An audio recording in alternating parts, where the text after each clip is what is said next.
Bohong. Aku hanya memikirkan satu peraturan penting. Kenapa kau lakukan hari ini kalau kau bisa melakukannya besok?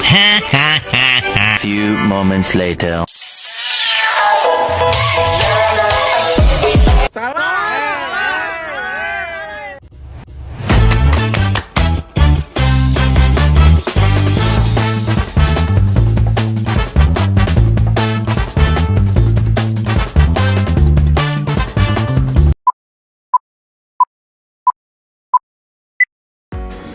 Assalamualaikum warahmatullahi wabarakatuh. Perkenalkan, nama saya Asrisa Fitri. Saya dari Prodi S1 Keperawatan tingkat 3 kelas A.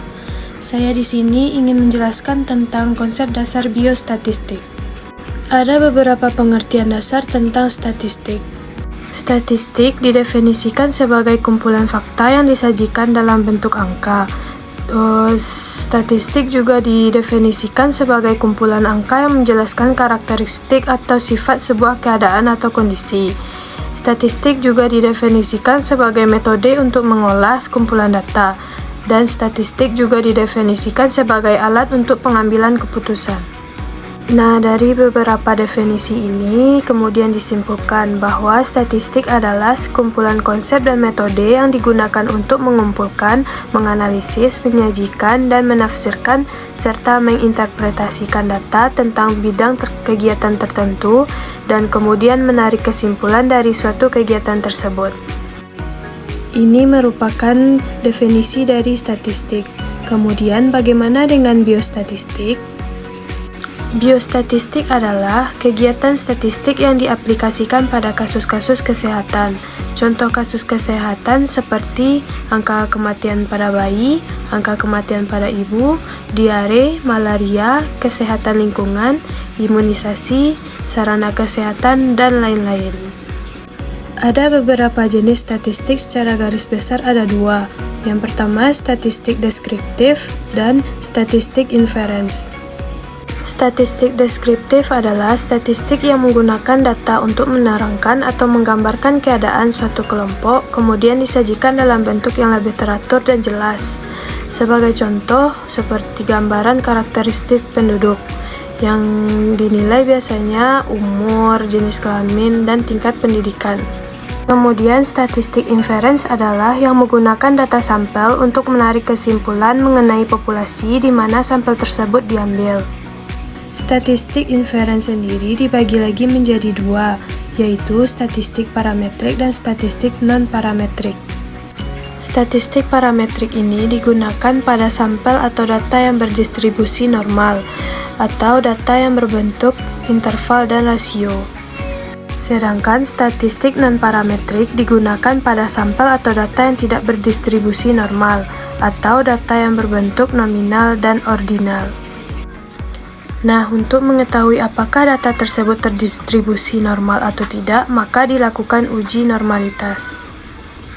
Berbicara mengenai statistik, kita juga berbicara mengenai data untuk menjelaskan atau memberikan keterangan terhadap sebuah informasi.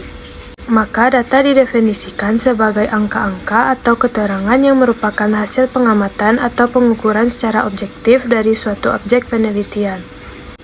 Oleh karena itu, ada beberapa syarat dari data ini. Yang pertama, objektif, artinya data tersebut harus menggambarkan situasi yang sebenarnya.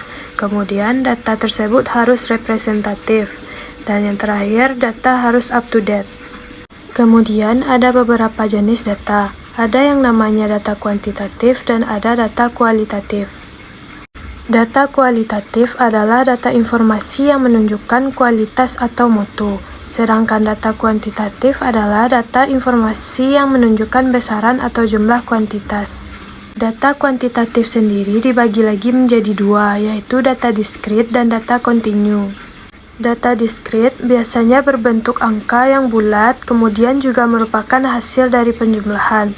Kemudian data kontinu angka yang berbentuk desimal dan merupakan hasil dari sebuah pengukuran. Nah, data kualitatif ini disebut juga sebagai data kategorik. Kemudian data kuantitatif disebut juga sebagai data numerik.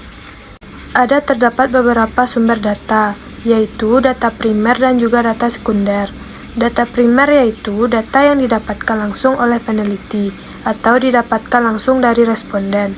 Kemudian data sekunder yaitu data yang diperoleh dari lembaga atau tempat lain. Lembaga ini bisa lembaga internal dan juga lembaga eksternal. Selanjutnya kita masuk ke variabel dan skala pengukuran variabel.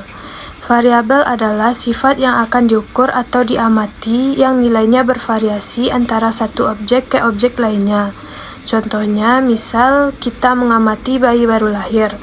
Variabel yang akan diamati adalah berat badan, panjang badan, dan nilai ini bervariasi antara satu bayi dengan bayi yang lainnya.